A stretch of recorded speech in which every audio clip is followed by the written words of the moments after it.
Bonjour et bienvenue pour cette nouvelle présentation. Aujourd'hui, je vous propose Attica, un jeu de Marcel-André Casasola-Merkel, édité en 2003 par Rio Grande. On peut y jouer de 2 à 4 joueurs âgés d'au moins 10 ans pour une partie qui durera en moyenne 45 minutes. Dans Attica, chaque joueur gère la construction de sa cité au sein d'une péninsule grecque.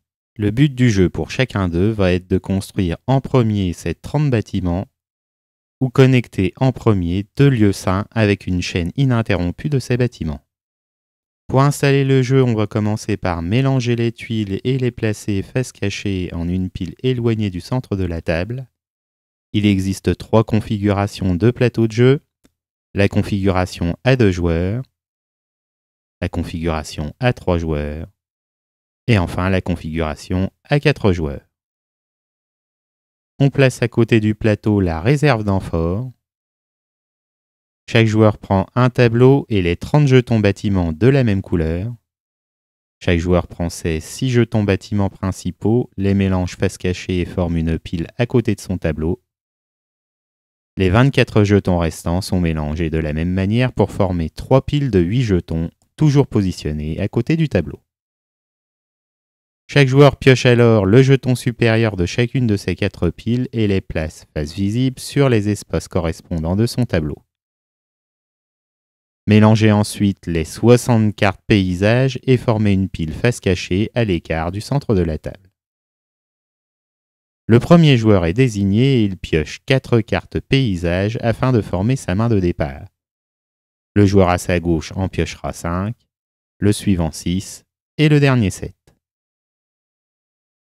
Le premier joueur commence la partie, les joueurs jouent ensuite en sens horaire.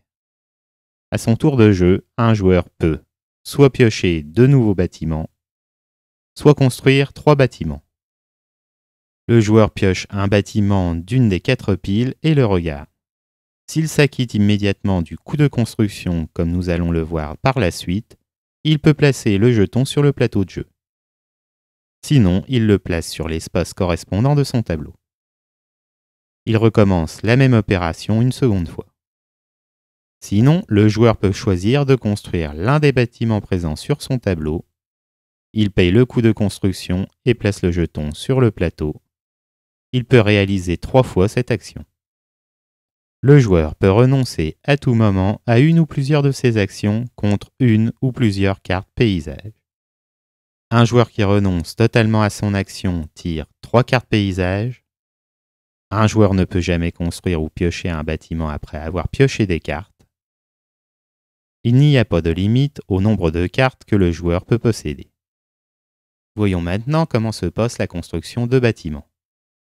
Un joueur peut poser un jeton bâtiment sur un espace libre du plateau de jeu, avec ou sans symbole paysage. Il ne peut pas construire sur un lieu saint. Chaque jeton bâtiment affiche des symboles paysages qui déterminent le prix maximum à payer pour le placer sur le plateau de jeu. Pour connaître le prix final, il suffit de déduire du tarif de base les symboles présents sur la case de destination de votre bâtiment et de ses cases adjacentes encore libres. Pour payer, le joueur doit se défausser des cartes paysages correspondantes au coût final. Il peut se défausser de 2 cartes, identiques ou non, à la place d'une carte requise pour le règlement. Par exemple, pour s'acquitter du prix d'une montagne que le joueur ne possède pas, il peut choisir une carte eau et une carte forêt pour la remplacer. Avec un peu de patience, un joueur peut effectuer des constructions gratuites en construisant dans le bon ordre ses bâtiments. Sur son tableau personnel, les flèches dans chaque groupe décrivent l'ordre à suivre si on souhaite construire gratuitement.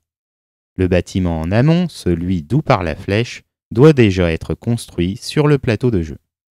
Le bâtiment en aval, pointé par la flèche, doit être construit adjacent au bâtiment en amont.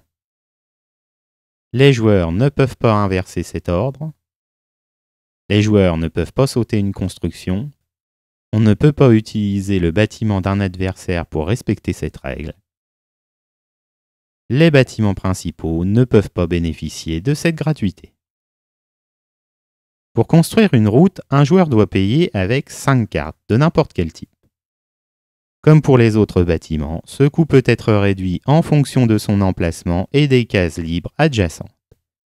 Un joueur peut construire gratuitement une route si elle est posée adjacente à une autre de ces routes. La dernière notion à bien comprendre dans les règles de construction est la règle des colonies. Une colonie est constituée de un ou plusieurs bâtiments adjacents de même couleur.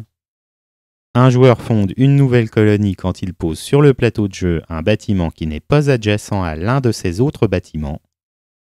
Lorsqu'un joueur fonde une nouvelle colonie, il doit payer un surcoût par rapport au prix affiché sur le bâtiment. Ce surcoût équivaut à une carte supplémentaire pour chacune de ces colonies déjà présentes sur le plateau. Si un joueur, au cours de la partie, réussit à réunir plusieurs colonies en bâtissant au bon endroit, il réduira ainsi le coût de ses prochaines colonies. Les lieux saints ne permettent pas de réunir deux colonies séparées. Après avoir observé les règles de construction, observons maintenant à quoi servent les amphores. Chaque bâtiment appartient à l'un des 7 groupes présents sur le tableau. Si un joueur réussit à connecter directement tous ces bâtiments d'un même groupe sur le plateau de jeu, il gagne une amphore.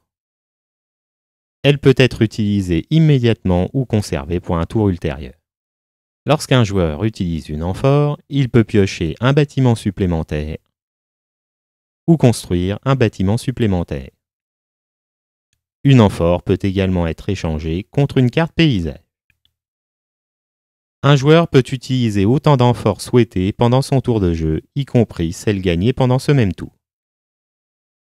Le dernier point de règle à connaître est celui de l'extension du plateau de jeu. Quand un joueur pioche le dernier jeton de l'une de ses piles bâtiments, il le place d'abord sur le plateau en payant le coût éventuel et étend ensuite l'aire de jeu en plaçant une nouvelle tuile qui l'oriente comme il le souhaite. Il doit placer la nouvelle tuile de telle manière qu'elle soit adjacente au moins à une autre tuile ou lieu saint. On peut évidemment construire immédiatement sur cette nouvelle tuile.